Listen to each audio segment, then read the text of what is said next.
भगवान, मेरा प्रश्न ये है कि ऐसा सुनते हैं कि स्त्री पर्याय कि जब तक आर्य का दीक्षा नहीं लेंगे तब तक इसका छेद नहीं होगा, लेकिन भगवान यदि इसमें अपनी सामर्थ्य नहीं है तो अब हम ये चाह रहे हैं कि भगवान हमारा स्त्री पर्याय कैसे सफल हो, स्त्री पर्याय सार्थक कैसे। बहुत अच्छा प्रश्न है, प्रश्न की अनुमोदना करते हैं।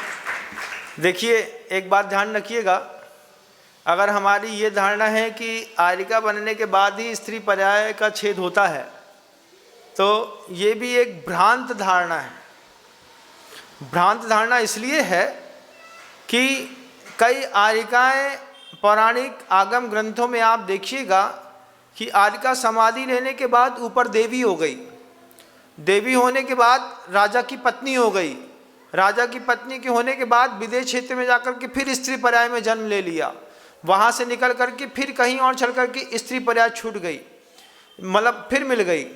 तो स्त्री पर्याय ऐसे नहीं छूटती। स्त्री पर्याय के बंध का पहले कारण जानिए। पहले आप पूछिए कि स्त्री पर्याय क्यों बंधी, फिर जिन कारणों से स्त्री पर्याय बंधी है उन कारणों से अपने आप को मुक्त करिए। जब उन कारणों से मुक्त करेंगे तब पर्याय छूटेगी। फिर महाराज प्रश्न उठता है कि वे कौन से कारण हैं जिस कारण से किसी जीव को स्त्री की पर्याय में जाना पड़ता है।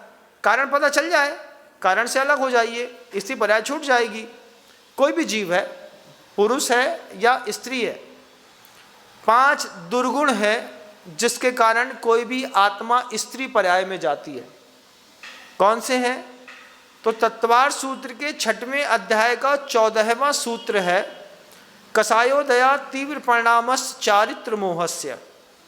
इस सूत्र की व्याख्या में गुरुदेव पूज्यपाद भगवंत ने टीका में लिखा है, अलीका विधायिताति संधान परनंद प्रेक्षित ब्रबद्ध रागादिभि स्त्री वेदनीयस्य। स्त्री वेदनी कर्म का बंध किसने किया, किन कारणों से किया? तो पहला शब्द है अलीका, अलीका विधायिता। क्या है? झूठ बोलने की आदत। महिलाएं जब भी बोलेंगी 60-40 के रेशो में कोई भी बात रखती हैं। दुनिया की कितनी भी स्पष्ट घटना घटी हो, उसमें थोड़ी नमक मिर्ची मिलाए बिना वो कभी बोल नहीं सकती। ये महिलाओं को स्वीकार करना पड़ेगा। पति को भी अपनी वाइफ की बात में छन्ना लगाना पड़ता है। ये बोल तो रही है, रो भी रही है, नौटंकी भी पूरी कर रही है, लेकिन इसमें कितना सही है? जिस पति ने अपनी पत्नी की पूरी बात को सही मान ली, उस पति का बंटाढार तय है। ध्यान रखिएगा इस बात को पूरी दुनिया के लोग। वो कहेगी आते ही साथ, तुम्हारी मम्मी हमको परेशान कर रही है, नीचा दिखाती है, ऐसा करती है। तुम अपनी मम्मी के साथ पिछले 25 साल से रहे, तुम अपने मम्मी के नेचर को जानते हो, लेकिन तुम्हारी वाइफ तुम्हारे मम्मी का एक अलग नेचर दिखाती है जो तुमने आज तक नहीं देखा, वो 2 दिन में कैसे देखने लगे। लेकिन जो मान लेते हैं तो झगड़ा हो जाता है, विवाद हो जाता है। पहला कारण है अलीका विधायिता, झूठ बोलने में माहिर है। मैं नहीं बोल रहा हूँ, आचार्य पूज्यपाद भगवान ने सर्वार सिद्धि ग्रंथ में 6वें अध्याय के 14वें सूत्र की टीका में ये बात लिखी है। आप पुस्तक उठा करके देख लीजिएगा, एक बार देखिएगा जरूर, आपको अच्छा लगेगा। अलीका विधायिता अतिसंधान, अतिसंधान करने की आदत है। अगर किसी ने कुछ कह दिया तो उसकी जड़ तक खोद करके हम उस बात को निकालेंगे। क्यों रे, क्या कहा था तूने? कुछ तो कहा होगा, कुछ तो हुआ है। मैं इधर पता करती हूँ, मैं इधर पता करती हूँ, फिर मैं इधर पता करती हूँ। 4-6 जगह पता कर लेंगे आप लोग। क्या है ये?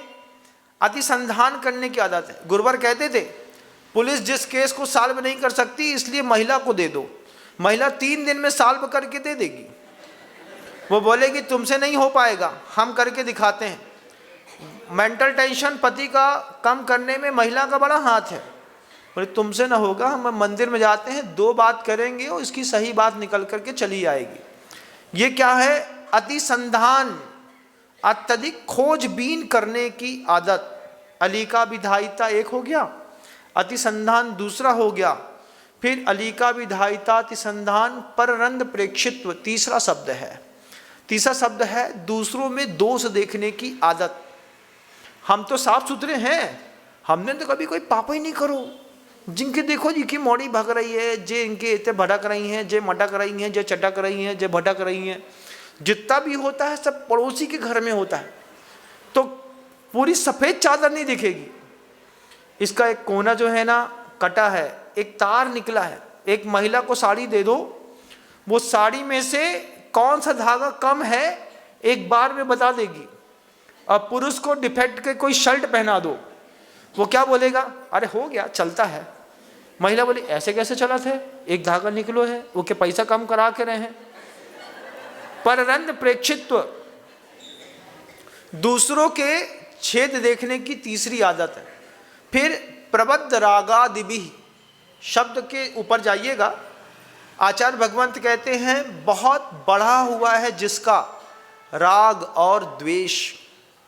किसी के मोह में पागल हो जाए तो माता पिता का मर्डर करके पूरा पैसा लेकर के उसके साथ भाग जाए, और अगर किसी से द्वेष हो जाए तो विकराल काल भी चाह ले तो स्त्री को रोक नहीं सकता है, चंडी का रूप धारण करके सामने वाले का प्राण ले ले। ऐसी घटनाएं घटती हैं। तो बढ़ा हुआ राग, बढ़ा हुआ द्वेष, बढ़ा हुआ क्रोध जिसके पास है, जिसको दूसरों के दोष देखने की आदत है, झूठ बोलने की आदत है, अतिसंधान करने की आदत है, उस जीव को स्त्री पर्याय मिलती है। अब कारण पता चल गया, अब इस कारण से बचने का पुरुषार्थ करिए। जरूरी नहीं कि आर्यिका दीक्षा लेकर के, बिना आर्यिका दीक्षा लिए भी इन चीज़ से बचने का पुरुषार्थ करिए। अगली पर्याय में मनुष्य की पर्याय मिल जाएगी और दोबारा कभी कर्म बंद नहीं होगा। दूसरा आचार्य ये भी कहते हैं कि जिसको सम्यक दर्शन प्राप्त हो जाता है उसको कभी स्त्री की पर्याय नहीं मिलती। मर करके कुत्ता बन जाएगा लेकिन स्त्री तिर्यंचड़ी में जन्म नहीं लेगा। क्यों? सम्यक दृष्टि है। तो दूसरा ये भी पुरुषार्थ करिएगा कि हमको सम्यक की प्राप्ति हो, जिसके कारण से मेरी इस पर्याय का छेद हो। ये एक कारण ये भी है कि आर्यिका के महाव्रत का पालन करना, लेकिन सबसे बड़े कारण जो है अलीका विधायिता तिसंधान पररंद प्रेक्षित प्रबद्ध रागादिभि स्त्री वेदनीयस्य है। इस सूत्र पे काम करेंगे तो एक दिन आपको पुरुष पर्याय जरूर मिलेगी। आचार्य श्री जी इस बात को बहुत गंभीरता के साथ कहते थे। गुरुवर सुवर देखते थे ना, तो भी आचार्य श्री जी बोलते थे सम्यक दृष्टि हो सकता है, सुवर है, भाग्य है स्त्री पर्याय तिर्यंचड़ी की नहीं मिली। लेकिन अगर किसी सुंगरिया को देखा तो बोले देखो एक तो गलत पर्याय में है, उसके ऊपर से स्त्री की पर्याय भी है। इनसे बचेंगे, नियम से आपको आपकी यथेष्ट की प्राप्ति होगी।